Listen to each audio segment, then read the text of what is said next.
JEE के एक problem पर कंसीडर कर रहे हैं जो इस प्रकार है।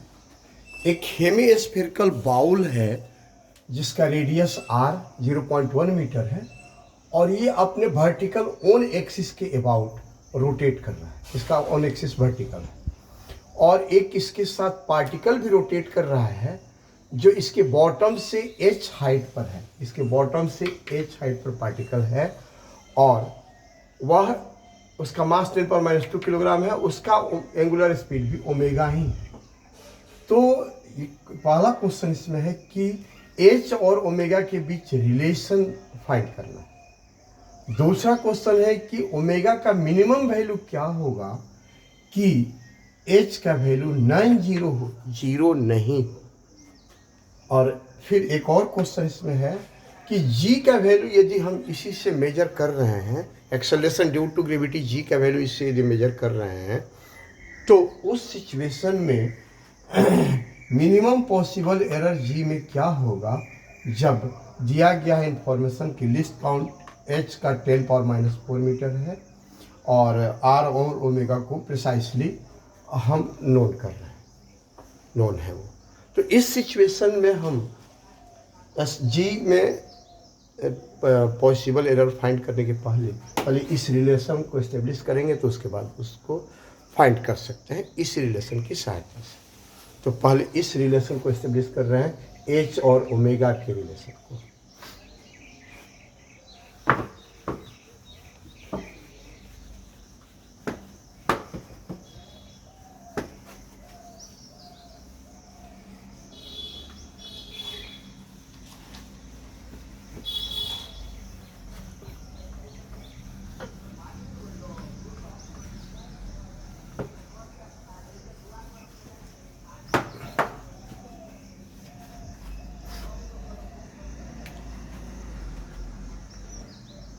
एक बाउल है ऐसे, हेमीस्फेरिकल है ये।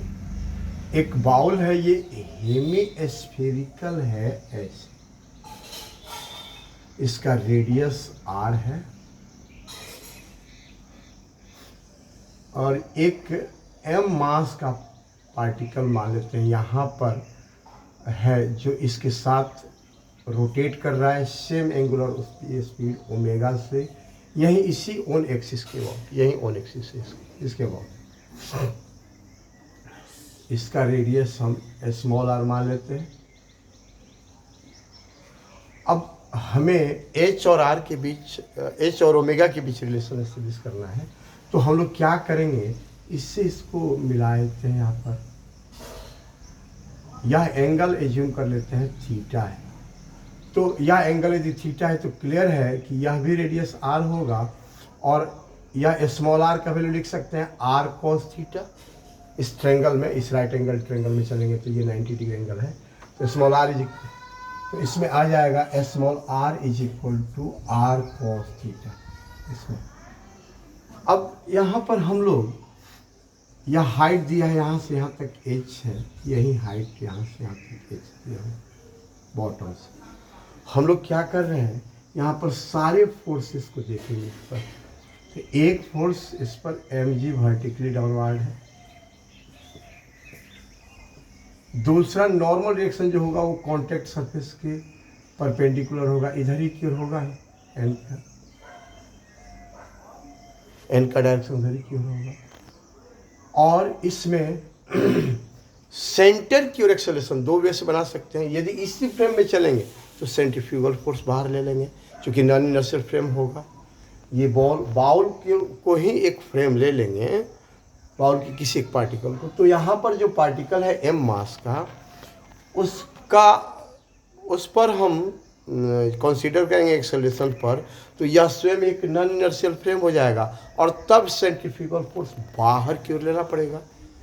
और दूसरा भी यह है कि ग्राउंड के रेस्पेक्ट में ही देख ले एक्सेलरेशन, तो उस सिचुएशन में यह m मास का पार्टिकल ऐसे सर्कुलर पाथ पर रिवोल्यूशन कर रहा है तो सेंटर की ओर इस पर सेंट्रीपेटल एक्सेलरेशन इसको मिलेगा।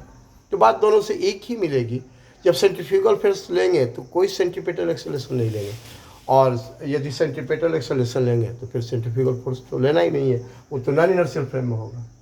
तो हम लोग इसमें अप्रोच कैसे करेंगे, यहाँ पर ये देखिए, पहले हम इधर की ओर सारे फोर्सेस का कंपोनेंट ले लेते हैं। इधर सेंट्रीपेटल एक्सेलरेशन इसी डायरेक्शन में है। हम इसके लिए फ्री बॉडी डायग्राम यहाँ बना लें। mg फोर्स वर्टिकली डाउनवर्ड है।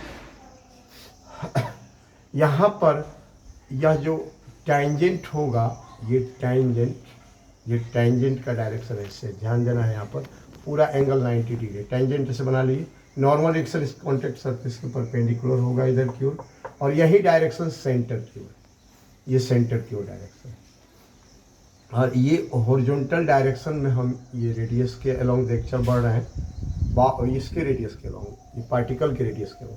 तो इधर की ओर यह एंगल हम थीटा एज्यूम कर लिए हैं, तो यह एंगल हो जाएगा थीटा। और ये पूरा एंगल 90 डिग्री है ही, क्योंकि ये कॉन्टैक्ट सरफेस के परपेंडिकुलर है।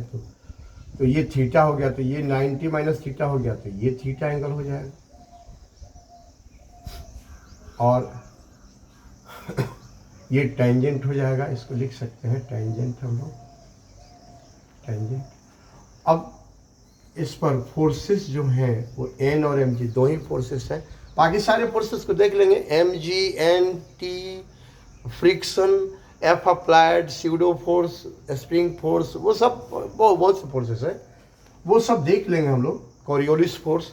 तो यहाँ पर हम लोग केवल हम लोग को देखना है एम जी और एन दो ही फोर्सेस है, तो दो ही पर कंसीडर करना है। और एक्सेलरेशन जो होगा वो सेंटर की ओर होगा, centripetal acceleration A C is equal to omega square R हो जाएगा। ये centripetal acceleration omega square R. अब हम लोग बढ़ें, ओमेगा स्क्वायर आर की जगह पर स्मॉल आर होगा, और स्मॉल आर को हम लिख सकते हैं आर कोस थीटा। तो omega square R cos theta हो जाएगा सेंट्रीपेटल एक्सेलरेशन। तो बस F is equal to M A apply करना है। तो देखिए एक रिलेशन मिल जाएगा, F is equal to M A along centripetal acceleration along A C. तो n का component n cos theta, mg का कंपोनेंट इधर 0 हो जाएगा, is equal to mass into centripetal acceleration omega square are cos theta. तो cos theta cancel हो गया, n is equal to हो जाएगा m ओमेगा स्क्वायर आर। इसको लेते हैं हम इक्वेशन फर्स्ट। और फिर हम कंपोनेंट एक यहाँ हॉरिजॉन्टल डायरेक्शन में लिए हैं ओमेगा स्क्वायर आर के अलाउंग, तो एक वर्टिकल डायरेक्शन में भी ले सकते हैं कंपोनेंट, यानी एम जी के अलाउंग। तो अलाउंग एम जी जब कंपोनेंट लेंगे F is equal to M A के अलाउंग एम जी, तो एम जी का कंपोनेंट एम जी ही होगा। और नॉर्मल रिएक्शन का कंपोनेंट क्लियर दिख रहा है कि 90 डिग्री प्लस थीटा होगा, तो plus N cos 90 plus theta, cos 90 plus theta मतलब माइनस साइन थीटा। तो M G minus N sine theta is equal to centripetal acceleration का कंपोनेंट इधर cos 90 डिग्री 0 हो जाएगा, तो m इंटू 0 यानी 0 हो जाएगा। तो इससे हो जाएगा L sine theta is equal to M G. यहाँ पर सेकेंड इक्वेशन हो गया। अब हम क्या कर रहे हैं, यहाँ पर फर्स्ट और सेकेंड में फर्स्ट से डिवाइड कर देंगे, तो क्लियर दिख रहा है कि वह L sine theta upon L is equal to M G upon M omega square R. तो यहाँ पर sine theta is equal to M cancel ही हो गया, G upon omega square R हमें मिल गया साइन थीटा का ये वैल्यू। अब हमें एच के साथ रिलेशन एस्टेब्लिश करना है, तो यहाँ से यहाँ तक डिस्टेंस आर ही ना है, रेडियस है, ये भी रेडियस ये भी है आर, और यह एच है। तो हम लोग क्या करेंगे, यह डिस्टेंस को आर में से सब्ट्रैक्ट कर देंगे तो एच मिल जाएगा। तो जब यह रेडियस आर है, यह एंगल थीटा है, तो यह हो जाएगा आर साइन थीटा, यहाँ से यहाँ तक डिस्टेंस ये हो जाएगा आर साइन थीटा, यहाँ से लेकर के यहाँ तक। तो आर में से आर साइन थीटा को सब्ट्रैक्ट कर देंगे तो एच मिल जाएगा। तो H is equal to R minus R sine theta. अब करें क्या, आर को कॉमन ले लिया यहाँ पर, 1 माइनस साइन थीटा का यही वैल्यू पुट कर देंगे जी अपॉन ओमेगा स्क्वायर आर। तो एच इज इक्वल टू, यही रिलेशन तो मिल गया दोनों के बीच, एच और ओमेगा के बीच यही रिलेशन मिल गया हमें, जो रिलेशन एस्टेब्लिश करना था। ये नीचे वाला नहीं दिख रहा, एक मिनट इसको मिटा के लिख देते हैं। ये नीचे वाला नहीं दिख रहा है यहाँ पर, स्क्रीन में नहीं आ रहा, यहाँ पर मिटा के लिख देते हैं।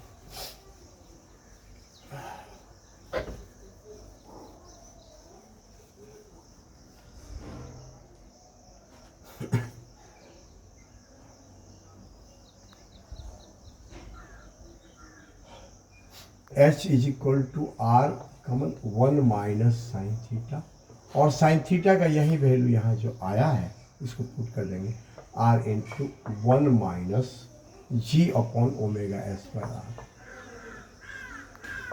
यही एच और आर के बीच रिलेशन हो। अब इसमें एक और क्वेश्चन पूछा हुआ था उसमें कि ओमेगा का वैल्यू मिनिमम क्या होगा कि एच जो हो वो जीरो नहीं हो, नहीं जीरो, मतलब वो बॉटम में पार्टिकल आके नहीं टच करे। तो इसके लिए हम लोग क्या करेंगे, इसी रिलेशन को देख लेंगे यहाँ पर, एच जीरो से बड़ा होना चाहिए, बस यहीं पर कर देंगे, दिख जा रहा है, H is greater than zero होना चाहिए। तो R into 1 minus G upon omega square R greater than zero होगा यहाँ पर।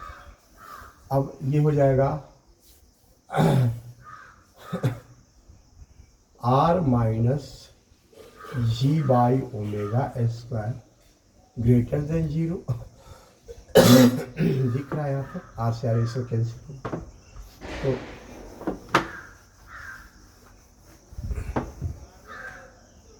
क्लियर दिख रहा है कि G upon omega square, G upon omega square को राइट साइड लेके चले गए तो R is greater than G upon omega square, ऐसे भी लिख सकते हैं। तो omega square is greater than G upon R, hence omega is greater than under root G upon R. यही एंगुलर स्पीड मिनिमम होगा, ओमेगा मिनिमम का value under root G upon R हो जाएगा, ताकि एच जीरो नहीं हो। ठीक है, अब इसमें एक और क्वेश्चन पूछा हुआ था, वो क्या है कि जी में मिनिमम पॉसिबल एरर क्या होगा, मिनिमम पॉसिबल एरर क्या होगा जब ये दिया हुआ है कि इसको प्रिसाइसली मेजर कर रहे हैं ओमेगा को आर को भी। तो हम लोग यहाँ पर देखें तो रिलेशन जो मिला है हम लोग को, एच इज इक्वल टू, इसी पर चले हम लोग रिलेशन पर, H is equal to R into 1 minus G by omega square R, H is equal to R minus G upon omega square R. तो ये तो प्रिसाइसली नोन है, तो इसमें तो हम इसका वैल्यू में ये जब भी हम एरर फाइंड करेंगे तो इससे कोई बहुत सी नहीं, इसमें एरर आएगा ही नहीं। अब हमें जी में एरर देखना है तो क्या करेंगे, यहाँ पर इस रिलेशन से देखेंगे तो ये हो जाएगा, आर को छोड़ देंगे तो omega square R into H is equal to G. तो सीधे हम लिख सकते हैं delta G is equal to, यहाँ पर omega square delta G is equal to, यहाँ पर देखें तो ओमेगा स्क्वायर, ये एच आ जाएगा यहाँ पर, ये भी डेल्टा एच आएगा, मतलब एरर के लिए। तो delta G is equal two plus minus omega square delta H मिलेगा। अब हमें डेल्टा एच का दिया हुआ है उसमें वैल्यू कि minimum 10 to the power minus 4 metre, मतलब वो उसका least count 10 power minus 4 metre H के लिए, जिस जो हम मेजरिंग इंस्ट्रूमेंट यूज कर रहे हैं उसकी बात हो रही है लीस्ट काउंट की। एच का वैल्यू 10⁻⁴ मीटर। अब हमें ओमेगा का वैल्यू मिनिमम देखना है कितना होगा। तो ओमेगा का मिनिमम वैल्यू तो यहाँ दिख ही रहा है √G/r। इसी को पुट कर देंगे, यहीं से वैल्यू फाइंड करके पुट कर देंगे इसमें। तो यहाँ पर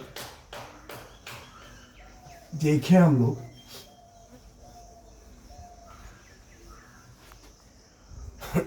omega minimum is equal to √G। G का वैल्यू 9.8 ले लेंगे, जो इसका नोन वैल्यू है 9.8 अपॉन आर। ये जो रेडियस है ये 0.1 है, दिया हुआ क्वेश्चन में 0.1 मीटर ऐसा यूनिट में।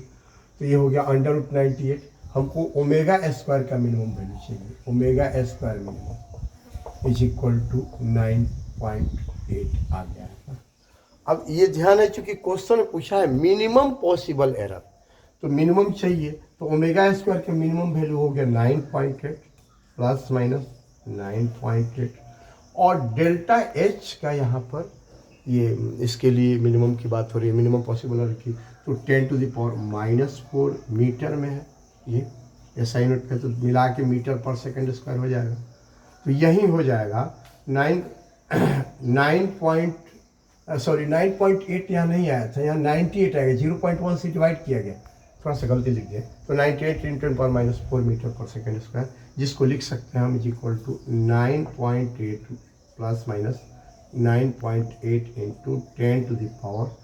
10⁻³ मीटर पर सेकंड स्क्वायर। यहीं जी का जो मिनिमम डेल्टा जी मिनिमम होगा, यानी जी में मिनिमम पॉसिबल एरर यही होगा, प्लस माइनस 9.8 × 10⁻³ मीटर पर सेकंड स्क्वायर। ठीक है। अब ऐसे ही और जेई के प्रॉब्लम्स के लिए या नीट के प्रॉब्लम्स के लिए या थ्योरी के लिए हम आगे वीडियोज डालते रहेंगे। वॉच कीजिएगा आप लोग। Thank you.